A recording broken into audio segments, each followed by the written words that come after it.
Magandang hapon po. Sinalakay ng Bureau of Customs ang ilan pang imbaka ng mga umano'y ipinuslit na bigas. Sunod-sunod ang mga raid kontra smuggling pero puna ng isang senador. Bakit walang nakakasuhan?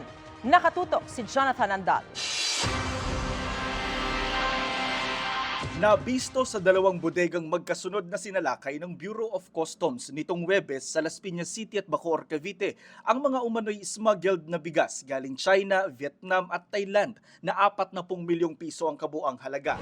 Ang bentahan daw nito 1,320 pesos sa kada kalahating kaban o mahigit 52 pesos per kilo, lagpas sa 41 pesos na regular milled at 45 pesos na well-milled na price cap ng Agriculture Department. Ipinasara ang bodegang hindi pinangalanan ng customs pero sa press release ng ahensya, dumepensa raw ang may-ari na hindi sila rice importer kundi trader lang. Pinagsusumite sila ngayon ng proof of payment ng duties at taxes ng kanilang supplier o importer sa loob ng 15 araw.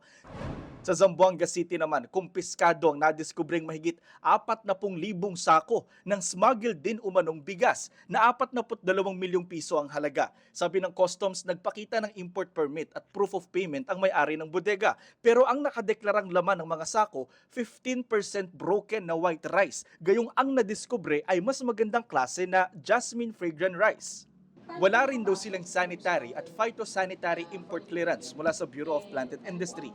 Yung investigation po para sa criminal prosecution, pending pa po yun. We submitted the record sa Manila. Sila po yung in charge for filing of criminal cases. Ang recommendation po, although subject sa approval ni Commissioner and Secretary of Finance, i-donate po yata sa government program, I don't know po kung Kadiwang or sa DSWD. Si Senator Cheese Escudero kinestyon kung bakit wala pa raw nakakasuhan sa sunod-sunod na raid sa mga bodega ng umano'y smuggled na bigas. Dapat daw magsampa na agad ng kaso para mapakita ng Administrasyong Marcos na seryoso talaga ito sa kampanya kontra rice cartel. Hiningan na namin ng komento rito ang customs pero wala pa silang tugon. Sa ilalim ng Republic Act 10845 o ang Anti-Agriculture Smuggling Act of 2016, itinuturing na economic sabotage ang large-scale smuggling ng bigas na mahigit 10 milyong piso ang halaga. May parusa itong kulong ng habang buhay at multang doble sa presyo ng produktong ipinuslit. Para sa GMA Integrated News, Jonathan Andal, nakatutok 24 oras. Sa gitna ng issue sa mahal na bigas, isinusulong ng Bureau of Plant Industry na tamnan ang mga nakatenggang lupa ng gobyerno. Sabi ni Bureau of Plant Industry Director Glenn Panganiban sa panayam ng Super Radio DZBB, may mga natukoy na silang lugar na maaaring magamit sa pagsasaka. Tukol naman sa pag-aalis sa rice price cap dahil nagsimula ng anihan ayon kay Panganiban, ipauubaya na nila ito sa National Price Coordinating Council. Asahan daw ang hanggang 1.5 million metric tons ng bigas na maaani ngayong buwan. Sa presyohan naman ng ibang produktong agrikultura gaya ng sili, kamatis, sibuyas at bawang, sabi ni Panganiban malaki ang epekto ng nagbabagong klima sa presyo nito. Posibleng ginagawa raw na pandekorasyon o alahas ang mga coral na galing sa nakakalbunang Roswell o Iroquois Reef, ayon sa isang eksperto. Pero hanggang ngayon inaalam pa rin ng gobyerno kung sino ang pwedeng managot para rito.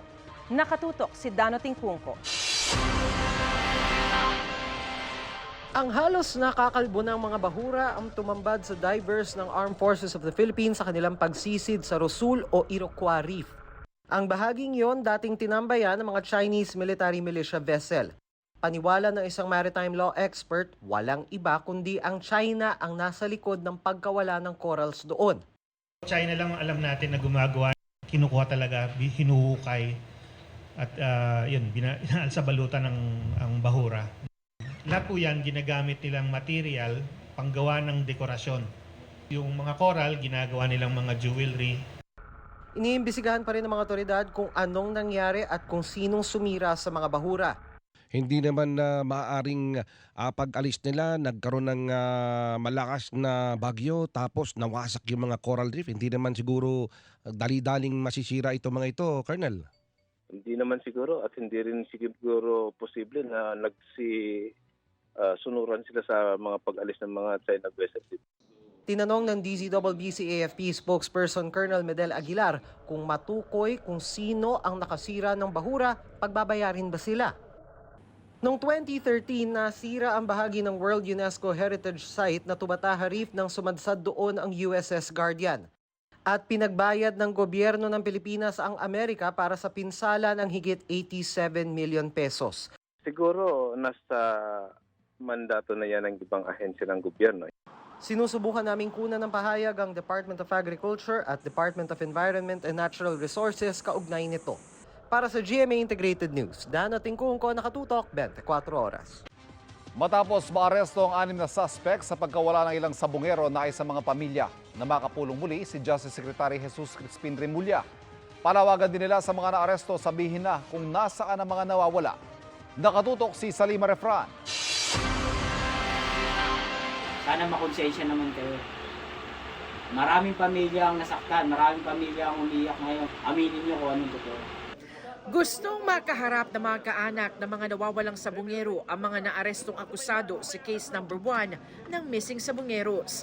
Importante ang pagkakaarestong ito, lalo't ang isa sa mga akusado na si Julie Dondon Patidongan, suspect din sa pagkawala ni Michael Bautista sa Santa Cruz, Laguna noong April 2021. Si Bautista ang nakunan pa ng cellphone video na nakaposas habang binibitbit ng 2 lalaki. Isa raw sa mga ito si Patidongan. Ituro nyo kung wala na sila o buhay pa, at least ituro nyo sa amin kung saan silang lugar para magkaroon po kami lahat ng peace of mind. Ang reklamong kidnapping at serious illegal detention para sa pagkawala ni Bautista, ibinalik ng National Prosecution Service sa PNP-CIDG para kumala pa ng mas maraming ebidensya. Nais ngayon ng mga pamilya ng mga nawawala na makapulong muli si Justice Secretary Jesus Crispin Remulla.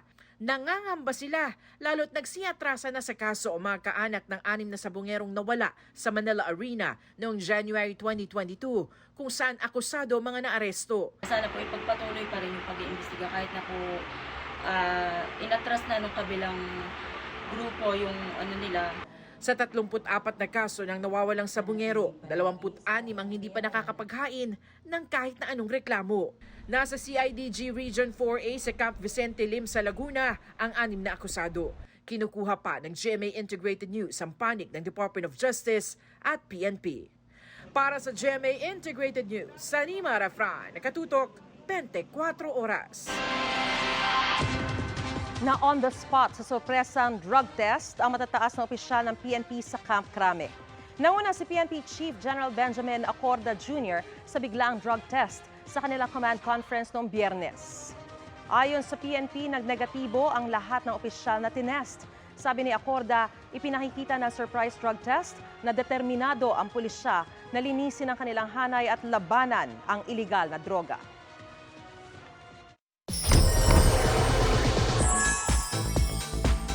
Magbabalik tambalan ng 2 of the best and brightest stars ng showbiz na sina Dennis Trillo at Bea Alonzo sa upcoming drama ng GMA Network at View Philippines na Love Before Sunrise. Ang yellow carpet at cinema premiere viewing nito sa Chika ni Katatibayan. Iba't ibang feels daw ang mararamdaman sa Love Before Sunrise mula sa on-cam chemistry ni Dennis Trillo at Bea Alonzo hanggang sa drama scenes. Sa yellow carpet at cinema premiere viewing ng Love Before Sunrise, ikinuwento ng dalawa ang kanilang working relationship sa kanilang reunion project after 20 years. Si Dennis na starstruck pa raw kay Bea sa kanilang first taping day. Paghahandaan ko pagka keksena ko si Bea. And syempre, respetado ko siya. Alam ko yung mga nagawa niyang pelikula, alam ko yung mga awards na natanggap niya. Sobrang mabait na leading man. He's really a gentleman. He's really professional. Never siyang na-late. Naroon din sila GMA Network Senior Vice President Attorney Annette Gozon Valdez, Senior Vice President for Entertainment Group Lilibet Razonable, Sparkle GMA Artist Center Vice President Joy Marcelo, at View Philippines Deputy Country Manager Vinci Siquia. Bukod sa maganda ang storyline, maganda rin ang blend at performance ng cast members. Ito nga yung laging tinatanong, di ba? What if? Yun lang. Yung teaser na yan. What if? Meron ka bang what if? Iiyak kayo, pero may mga light moments din. Ang cute nung mga kilig moments ni Bea at saka ni Dennis. You will feel the chemistry between Dennis and Bea Natanong din namin si Denny sa kanyang funny TikToks kung saan lumalabas ang kanyang kulit side. Masarap yung pakiramdam, makapagpasaya ng tao, makapag-share ng something. Paminsan-minsan, Gusto kong magpaturo, ayaw kong turuan ni Dennis eh. Katatibayan, updated sa showbiz happenings. Mabilis na chikahan tayo para updated sa showbiz happenings. Nanguna sa isang charity event sa bansa ang South Korean actor-singer na si Lee Seung-gi. Ipinalita niyang may upcoming movie siya na mapapanood soon. Bumida siya sa 2009 K-drama na Shining Inheritance na napanood dito sa GMA at gagawan ng Kapuso remake. Nagpakilig kahapon sa kaniyang concert ang K-pop group na ATEEZ. Dagsa ang fans sa Araneta Coliseum at live na sumabay sa kanilang favorite songs. Pilipinas ang last stop ng Southeast Asian leg ng The Fellowship Break the Wall World Tour. Inilabas na ang ilang poster ng upcoming movie ng GMA Pictures at GMA Public Affairs na Firefly. Mapapanood dito ang tambalang Isabel Ortega at Miguel Tan Felix. Ayon kay Miguel, reunion project din nila ito ni Direk Sig Dulay. Sinurpresa ni Pangulong Bongbong Marcos ang ilang Pinoy sa isang mall sa Singapore. Pinagkaguluhan ng Pangulo nang mag-ikot siya sa mall kasama si First Lady Liza Araneta Marcos at anak nilang si Simon. Nasa Singapore ang Pangulo mula pa noong kaarawan niya noong September 13. Dumalo siya sa 10th Asia Summit sa Milken Institute at nakipagpulong sa business leaders at investors para hikayatin sila na mamuhunan sa Pilipinas. Nanood din siya ng F1 Singapore Grand Prix. Ngayong gabi siya nakatakdang bumalik sa bansa ayon sa Presidential Communications Office.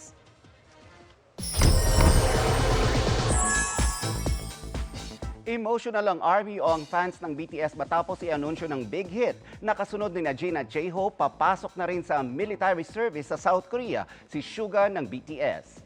Ayon sa Big Hit Music, sisimula ni Min Yoongi sa Biyernes, September 22 ang kanyang mandatory military service. Wala raw magaganap na official event sa araw na yun o sa araw ng pagpasok sa training camp.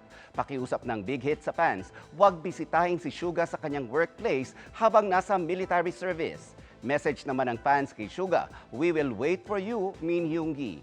Pero panatag naman daw ang fans dahil sabi nga ni Suga sa kanyang kantang D-Day, "Future's gonna be okay."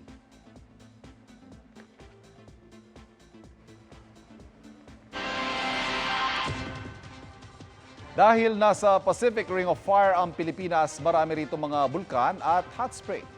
Sa Albay nga, natahanan ng aktibong bulkang Mayon, may dinarayong mga lawa na kumukulo. Dalawang lawa yan sa bayan ng Manito. Ang isa ay Boiling Lake sa barangay Nagutgot. Nasa init ng tubig pwede maglaga ng itlog at mga kamote. Pero kailangan mag-ingat. Sinasamahan ng residente ang mga dumarayo at gumagawa ng pathway at pasilidad para sa kanila. Nasa Manito rin ang Nagaso Lake sa barangay Nahulugan na mas mababa ang temperatura ng tubig. Paalala naman ng Mines and Geosciences Bureau sa Albay, mag-ingat sa sulfur o asupre sa mga lawa na delikado sa mga may respiratory disease. Mga kapuso, yan ang mga balita ngayong weekend para sa mas malaking misyon, para sa mas malawak na paglilingkod sa bayan. Ako po si Ivan Mayrina. At ako naman po si Mariz Umali. Mga kapuso, 99 days na lang po, Pasko na. Mula sa GMA Integrated News, ang News Authority ng Pilipino. Nakatutok kami, 24 oras. Magandang balita mga kapuso, kahit ano pa man ang oras, mapapanood ang 24 oras weekend at iba pang newscast sa youtube.com/GMA News. I-click lamang ang subscribe button. Sa mga kapuso abroad, maaari po kaming masubaybayan sa GMA Pinoy TV at www.gmanews.tv.